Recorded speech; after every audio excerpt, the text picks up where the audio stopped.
Good morning, everyone. So, we are in chapter life process in which we talk about nutrition. Let us proceed this chapter. In last lecture, we talk about alimentary canal in which mouth and tongue we did. Now, let us talk about esophagus. Esophagus is also known as food pipe. It is a thin and long muscular tube that lead into the stomach. Okay, so whatever we eat through our mouth, and that food goes to stomach with the help of this food pipe, which is known as esophagus. Let us talk about next part, which is stomach. It is the most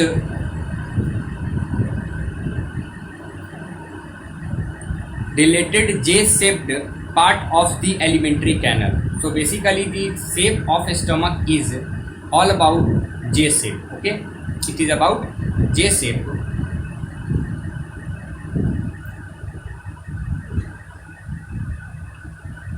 It is situated between esophagus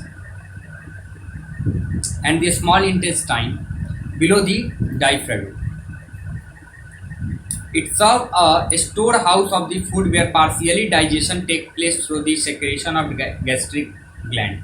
Okay, so in this part of the alimentary canal, our food partially digested with the help of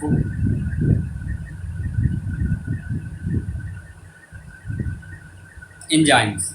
The muscular wall of stomach help in mixing the food properly with digestive juice, and this exist of food from the stomach regulating by the muscle, which release it a small amount into the small intestine.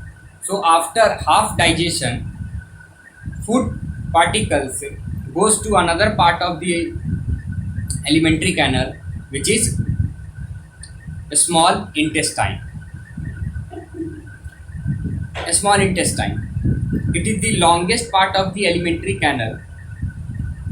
It is fitted in a compact space because of extensive cooling. The length of a small intestine differ in all organisms depending upon their food habits. It means that the size of a small intestine in herbivorous, carnivorous, and omnivorous is different to each other.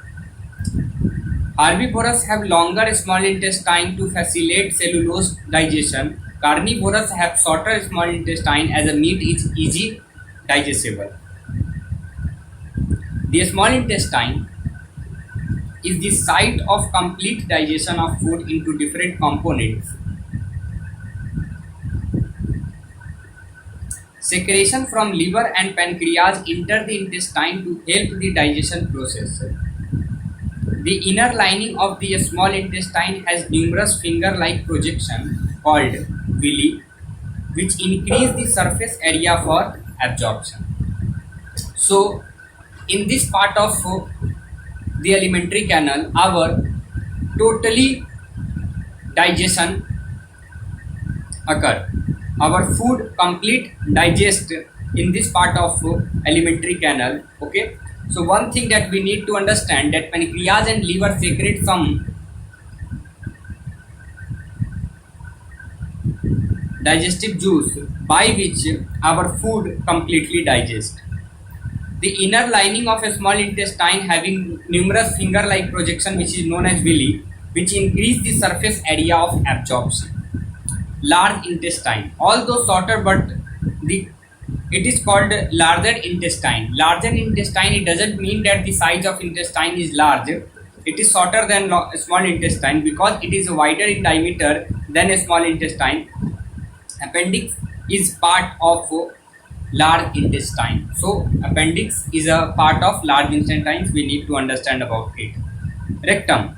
It is the last broad chamber-like structure that serves the store physical matter temporarily. So whatever the waste product stored temporarily in rectum. Anus is an end point of the alimentary canal which help to exit of waste material and the process of regulating by the anal sphincter.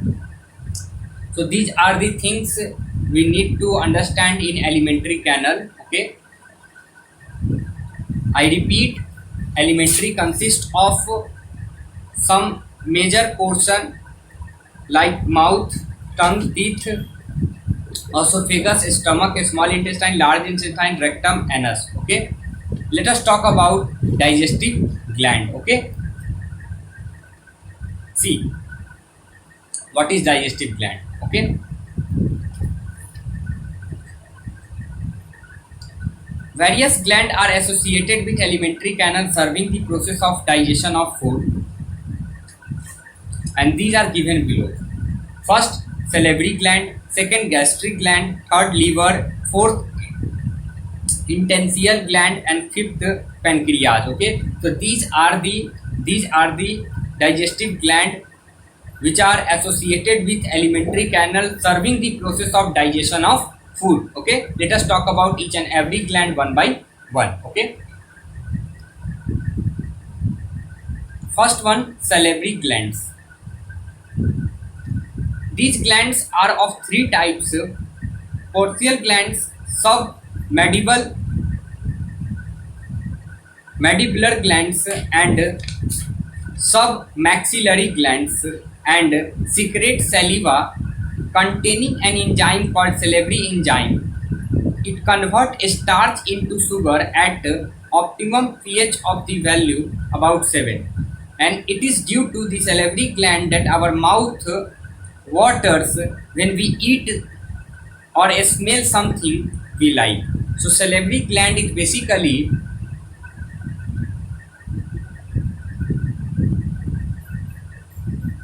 are of three types. First, I repeat, portal gland, submandibular glands, and submaxillary glands that secrete saliva.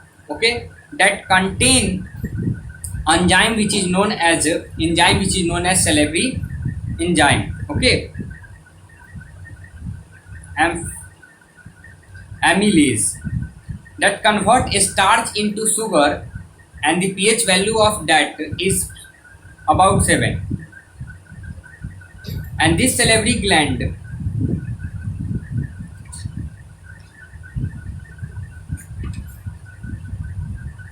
that our mouth water when we eat or smell something we like. So this is the first gland which help in this process of digestion. Next one is gastric gland. These are found in a wall of stomach, and these glands are release digestive juice like HCl, pepsin, mucus. Okay, so gastric gland is the most important gland in our body,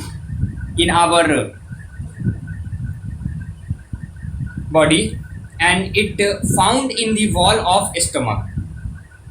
This gland release some important gastric juice. First, hydrochloric acid, second, pepsin, and third, mucus. Let us talk about the function of hydrochloric acid, the function of pepsin, and the function of mucus one by one.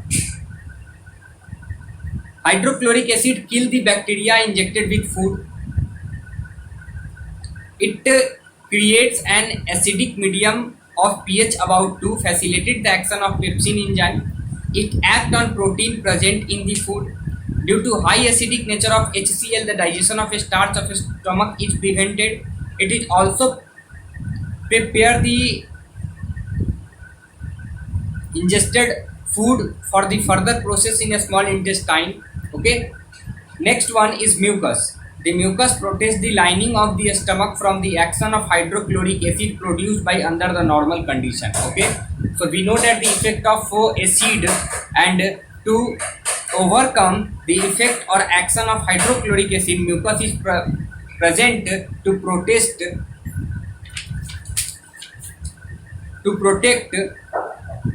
the wall of stomach.